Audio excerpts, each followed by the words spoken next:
They should only do it when they say, "This is my gun." And then let go again. This is for fighting. This is for fun. This is my rifle. This is my gun. This is for fighting. This is for fun. This is the movie that redefined war cinema forever. Stanley Kubrick's Full Metal Jacket pushed every single person involved to the absolute limit. A drill instructor performing with broken ribs. An actor who gained 75 pounds and nearly had a mental breakdown. A perfectionist director who demanded over 100 takes for one scene. And a group of actors who secretly rebelled against their director in ways that actually made the final movie better. For decades, these explosive stories stayed buried. But now, the surviving cast, including Matthew Modine and Vincent D'Onofrio, are finally revealing the raw truth about what really happened on the set of Full Metal Jacket, and why Full Metal Jacket remains one of the most intense productions in Hollywood history. The director who controlled everything. Stanley Kubrick wasn't like other directors. By this point in his career, he already had a reputation for being extremely precise, almost obsessive. But with this film, he took that to another level. He didn't just want actors to look like soldiers. He wanted them to feel like they were inside a real war environment, even if it meant pushing them out of their comfort zone. Instead of traveling to Vietnam or using a typical film location, Kubrick stayed in England. This wasn't about saving money or making things easier. It was about control. He needed an environment where every detail could be adjusted, changed, or rebuilt until it matched exactly what he had in mind. He found that in Beckton Gasworks, an abandoned industrial site filled with broken structures and empty space. Most directors would avoid a place like that, but Kubrick saw potential. He turned it into a massive war zone, spending millions to reshape the entire area. Buildings were blown apart, debris was carefully placed, and the entire space was redesigned to look like a destroyed Vietnamese city. The actors didn't have to make any effort once they were on that set. It didn't feel clean or in control. It felt broken, messy, and real. But Kubrick didn't simply pick the setting. He also decided how the story would unfold while they were filming. He started with the battle scenes from Vietnam instead of the structured boot camp scenes. That meant that the actors had to jump right into the most intense part of the story without any setup. Later on, Matthew Modine, who had previously portrayed the role of Private Joker, stated that this was really perplexing. We did not have sufficient time to become acquainted with the character or to become accustomed to how they felt. Explosions, chaos, and a great deal of stress were present from the very outset of the situation. Because of that decision, the situation became rather unbalanced, and Kubrick allowed it to remain that way. The feeling of pandemonium that real troops experience during times of conflict is something that Kubrick hopes to convey through the medium of film. Next, there was the part that truly drove everyone over the edge, his insistence on repeating everything over and over again. Kubrick did not believe that a particular scene was adequate. In spite of the fact that it didn't feel right, he continued on. In some instances, the same sequence was shown more than 100 times, while in others, it was broadcast dozens of times. Doing something over and over again begins to alter a person's behavior after a certain amount of time has passed. At this point, the performance does not feel like it was planned. You start to have feelings of exhaustion. Frustration is increasing. The actors' responses are more natural because they are no longer attempting to deliver the words correctly. Rather, they are simply responding in the moment. Kubrick was really pleased with the outcome of the alteration. He examined each take in great detail, paying attention to details that the majority of people would not even notice that they were there. Whether it was a simple gesture, a pause, or the timing, everything was important. Through a process that was virtually like surgery, he disassembled each moment until it was in accordance with his vision. It was not only the camera that put pressure on them, there were other factors as well. Also, Kubrick altered the atmosphere that surrounded the performers. Because he made it difficult for them to leave the set, he ensured that they remained intellectually and emotionally linked to the location. As time went on, this caused people to feel isolated. the real Marine who broke his ribs for authenticity. No one in Full Metal Jacket embodied the chaos of war quite like Ermey. From the moment he stepped on set as Gunnery Sergeant Hartman, it was clear this wasn't just acting, it was something much closer to reality. Ermey had served 11 years as a real Marine drill instructor, and that experience shaped every shout, every insult, and every moment of authority he brought to the screen. His performance wasn't just convincing, it was terrifying, because it came from someone who knew exactly what it meant to demand obedience and control under pressure. What makes his story even more remarkable is how he landed the role in the first place. Ermey was initially brought on as a technical advisor to train the actors, to help them move, speak, and react like real Marines. But Ermey wanted more. He wanted to be Hartman himself. To prove he could do it, he recorded hours of authentic drill instructor tirades, insults, and commands. These weren't rehearsed lines, they were raw, unfiltered, and completely genuine. When Kubrick listened to the tapes, he didn't hesitate. He cast Ermey immediately, recognizing that no actor could bring that level of authenticity to the role. Once filming began, things became even more intense. Just before the boot camp scenes, Ermey was involved in a serious car accident. He broke multiple ribs on one side of his body. Doctors told him he would need months of rest to heal properly. Yet, when the set was ready, Ermey showed up. He refused to let his injuries stop him. Delays meant filming the boot camp scenes was pushed back 4.5 months, but Ermey didn't complain. He performed despite excruciating pain, bending over between takes, gasping, and struggling to manage each movement. When the cameras rolled, though, all of that disappeared. Hartman came to life in a terrifying, commanding presence that seemed untouchable. One of the most striking aspects of Ermey's performance was how much of it was improvised. Kubrick was notorious for controlling every word in his films. Usually, actors had little freedom to deviate from the script, but with Ermey, Kubrick made an exception. Over 50% of Hartman's dialogue was improvised by Ermey himself. Even the infamous jelly donut scene, where Hartman confronts Private Pyle, was largely created on the spot. The energy, rhythm, and unpredictability of these moments made them feel alive, unscripted, and completely real. Ermey's improvisation didn't just create authenticity, it shaped the performances of the other actors. Because Hartman's dialogue came fast, sharp, and unfiltered, the cast had to react in real time. The tension, fear, and uncertainty you see in the actors' faces weren't staged. They were responses to the unpredictable, relentless pressure Ermey created. Scenes that might have felt staged in another film became charged with energy, suspense, and realism. The fear you sense isn't just acting, it's actors being tested in ways they hadn't experienced before. There is no possible way to emphasize the physical toll that Ermey's dedication took. Maintaining such a high level of energy while performing with fractured ribs, enduring long hours of shooting, and other such activities was both exhausting and unpleasant. On camera, however, he never allowed it to be seen. During the breaks between takes, Hartman would struggle, but as soon as the cameras started rolling, he was completely alive. This conviction was a significant factor in the first half of the movie, having a terrifyingly real feel to it. When audiences watch a character, they are not only seeing a character, they are seeing someone who has experienced the discipline, passion, and control that the character possesses. The trust that Kubrick placed in Ermey's improvisation was extremely uncommon, but it paid off in a magnificent way. Ermey was able to incorporate his familiarity with the real world into the character since he was given the latitude to construct speech. Every insult, every instruction, and every movement held the cumulative effect of years of experience. The reality of the scenes at the boot camp lifted them above the standard caricatures found in war films. They were not just tense, but they were also absorbing, emotionally charged, and unforgettable when experiencing them.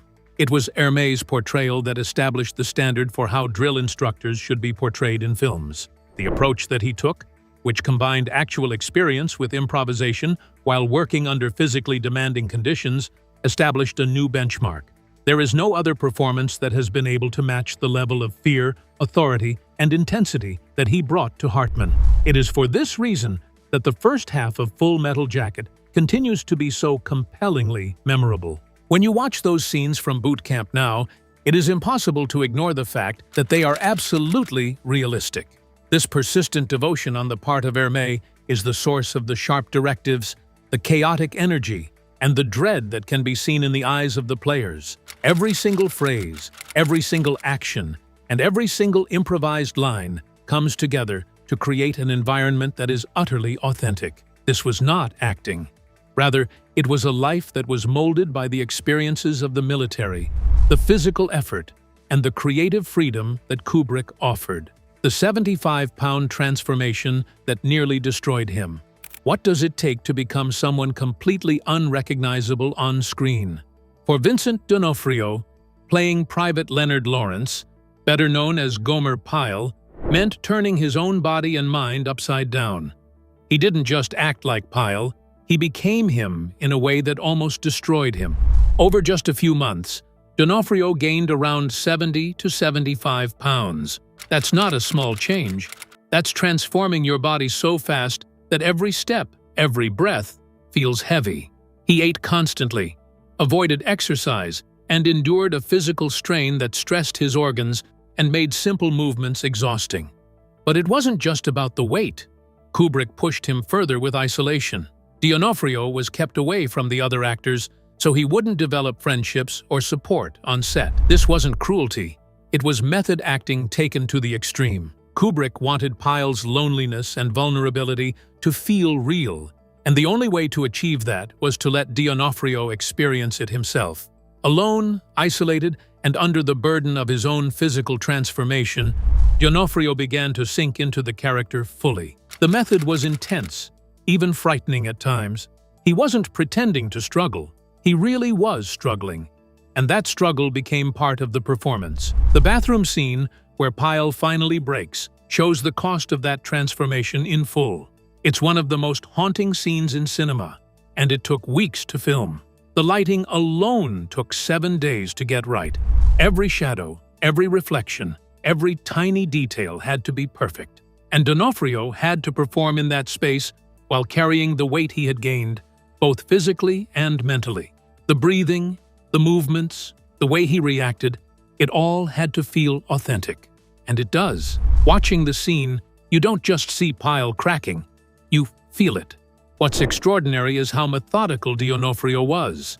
He didn't just rely on the camera or makeup. He relied on himself. Gaining so much weight changed everything. Standing, walking, or even sitting became difficult. Every gesture looked different because it had to come from someone encumbered by sudden extra pounds. This gave Pyle a physical presence that was completely believable. It wasn't acting, it was a lived experience. And that lived experience carried through the entire first half of the film, making Pyle's slow transformation from naive recruit to mentally broken soldier feel unavoidable and terrifying. Even off camera, D'Onofrio stayed in character. He didn't interact normally with the other actors, which only heightened the sense of isolation. He absorbed the emotions of Pyle, the fear, the confusion, the awkwardness, and let them simmer over weeks of shooting. That level of immersion is rare, even among method actors. Most people can act stressed or scared for a scene. D'Onofrio actually became Pyle, and the toll on his mental state was real. He's described later how dark and exhausting the process was, both physically and emotionally. The bathroom scene highlights all of this perfectly. You can see how trapped and fragile Pyle is, and every movement D'Onofrio makes reinforces that. He's sweating, struggling to breathe, and every gesture carries the weight of months of preparation. Kubrick's insistence on perfection pushed the scene to its breaking point. It wasn't about looking dramatic, it was about feeling real. That's why every frame of that sequence resonates decades later. Viewers can sense that what they're seeing isn't a typical performance. It's someone pushed to the edge of their limits to inhabit a character completely. Even with all this pressure, D'Onofrio delivered a performance that became legendary, but it came at a cost. After filming, He had to spend months recovering physically from the rapid weight gain. Mentally, he needed to separate himself from Pyle, who had consumed so much of his mind for so long. His body and his emotions had been pushed to extremes, and stepping back wasn't easy. That struggle after the cameras stopped shows just how real the process was. Matthew Modine and the cast brotherhood. Matthew Modine had the most direct experience of the tension of being on the set of Full Metal Jacket. As Private Joker, Modine was the audience's eyes and ears, a character who helped them make sense of the chaos of battle. But in order to really become Joker, Modine had to go through a version of that insanity on set. He kept a meticulous diary during filming, writing down everything from how tired he was to how stressed he was mentally. It reads like a war record in its own right. Every post shows how much stress Kubrick put on the performers, the highs and lows of their emotions, and the times when things felt too real. People weren't wrong when they said that Kubrick was a perfectionist. He wanted take after take, sometimes more than 100, and he wanted everyone to be completely focused all the while. This was really stressful for Modine and the rest of the cast. There were times when the performers' tempers flared, their impatience bubbled over, and they felt like they were being pushed too far. They weren't just playing, they were living through Kubrick's careful, often cruel way of doing things. But here's the thing. That pressure, no matter how strong it was, also made something unexpected happen. It brought the cast together. Even though Kubrick had strong regulations against performers getting to know each other and sometimes kept them apart, the ensemble found ways to get to know each other. In the thick of the controlled chaos, small gestures of friendship began to happen. They made each other laugh between takes, helped each other get through tough moments, and gave each other moral support when the stress of the job became too much. These moments were short but strong, and they made the Marines feel like they were brothers, much like they do in real life when they are under pressure. It was almost ironic that Kubrick's rigorous discipline, which was designed to keep the performers apart, ended up showing how important these human ties are. Modine's portrayal of the Joker was directly influenced by this kinship. He is sardonic, sharp, and always striving to stay sane in the midst of boot camp and battle. A lot of Joker's inner struggles come from what Modine went through on site. He was able to play Joker as a real person, fighting to live emotionally and mentally, since he felt the stress, tiredness, and terror firsthand. There was a reason behind every sigh, every hesitant look, and every scathing remark. Some of Joker's improv stemmed from real-life situations. Sometimes, Modine would react to the cast's ad-libs, unexpected directions, or just the fact that they had been filming for a long period in the heat and under terrible lighting. Kubrick, surprise, let these moments happen even though they were never planned. These real reactions actually made the character better by making him feel real and sympathetic. Joker wasn't just reading lines, he was reacting to the pressure, uncertainty, and friendship he felt on set. The stress and tiredness weren't only mental, they were also physical. The performers were tired from long days, heavy equipment, and carefully planned battle scenarios. Modine's diary talks about how hard it was to stay focused, stay present, and keep performing under those situations. But these problems were part of who Joker was. The tiredness, frustration, and small successes of getting through a day came across in subtle, layered performances that made every scene more interesting. Even though the setting was really harsh, the cast's ability to depend on each other made the movie feel more human. The comedy, mutual exasperation, and even the small gestures of support that you see between Joker and his fellow Marines are all based on what really happened behind the camera. That makes the friendship seem real instead of fake. Kubrick's controlled anarchy needed realness, and the cast gave it to him. This was partially because they relied on each other in real life.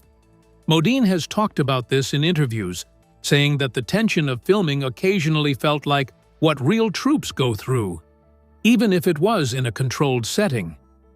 Being stuck in the boot camp scenes, dealing with R. Lee Ermey's strong acting, and having to stay focused for multiple takes put emotional pressure on them that couldn't be faked.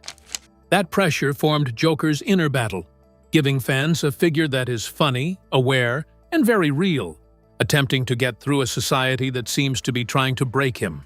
The combination of strict direction, actual physical weariness, and true friendship among the ensemble made for a unique energy on set.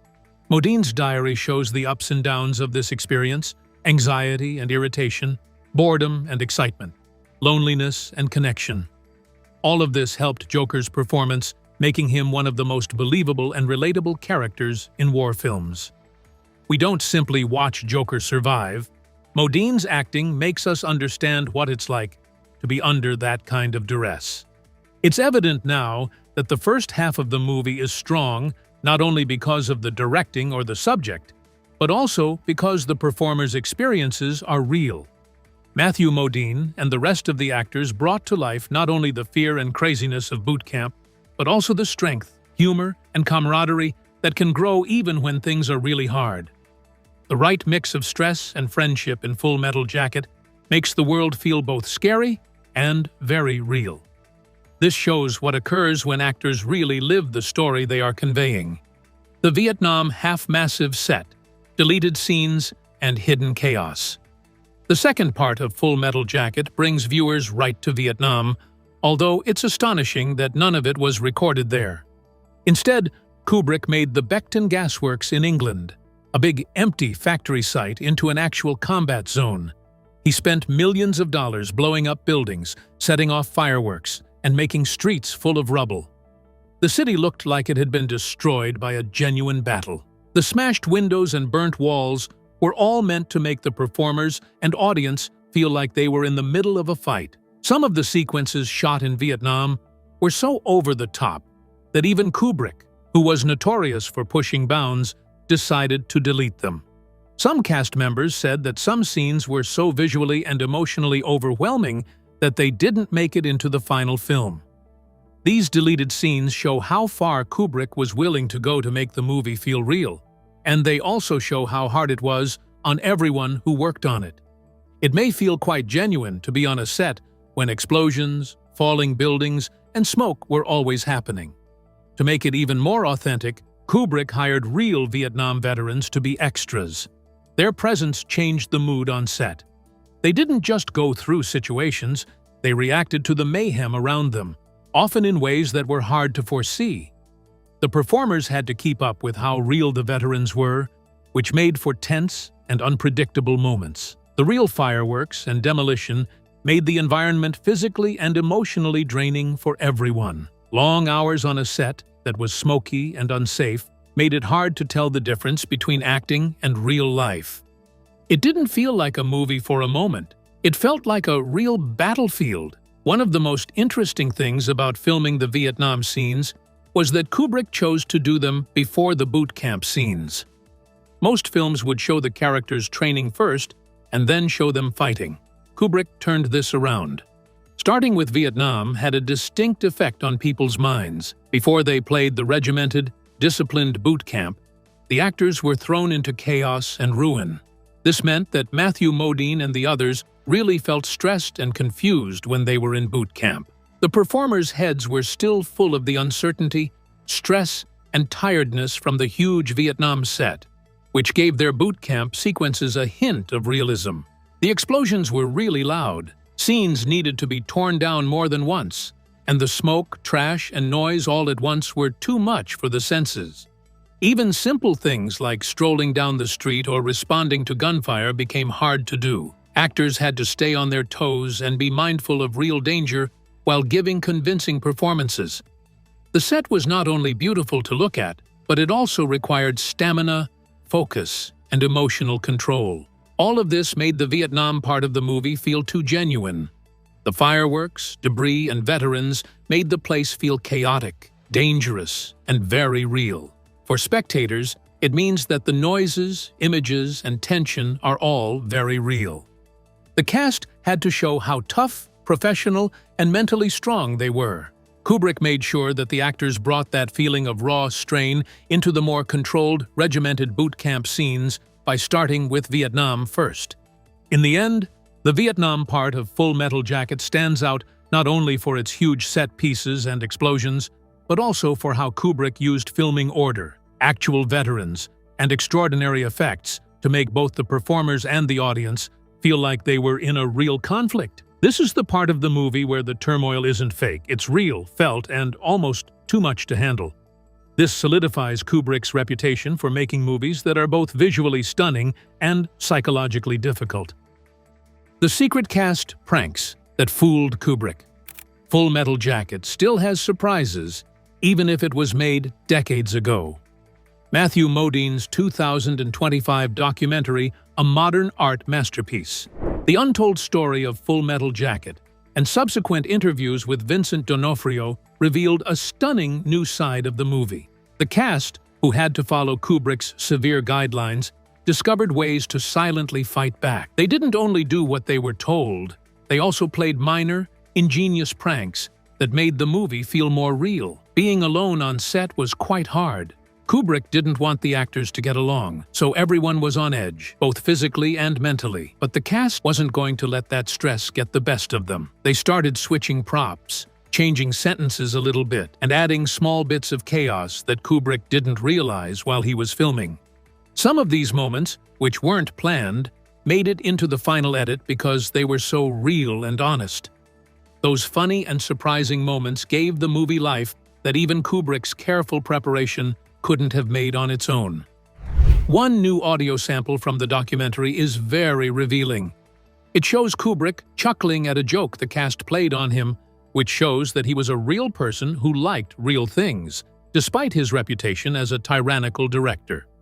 That one chuckle changes the story of how the movie was made. Kubrick didn't just make the set tense. It was a cooperation between his control and the actors' creativity.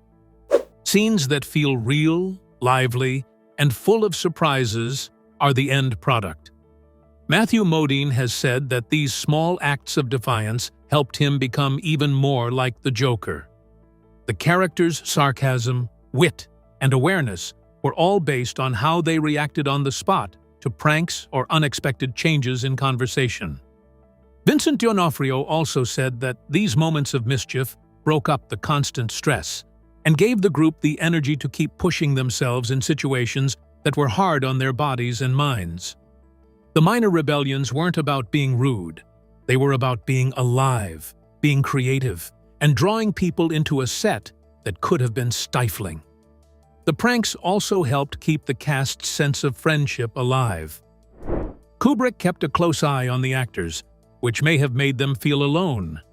However, surreptitiously messing with each other's routines helped them bond and improve their performances. Even if the audience couldn't notice them at first, such moments can now be seen in the film's spontaneity, timing, and subtle exchanges. They are the hidden thread that links the cast's shared struggle to the movie's lasting truth. This new information is very amazing because it affects how we see the whole production. The story of Kubrick as a cruel, unforgiving dictator is only part of the whole picture. The cast's ingenuity and little acts of resistance turned stress into art behind the scenes. The laughs, the confusion, and the unplanned moments all added to the intensity and authenticity that make Full Metal Jacket so memorable even now. What shocked you the most? Ermey performing with broken ribs?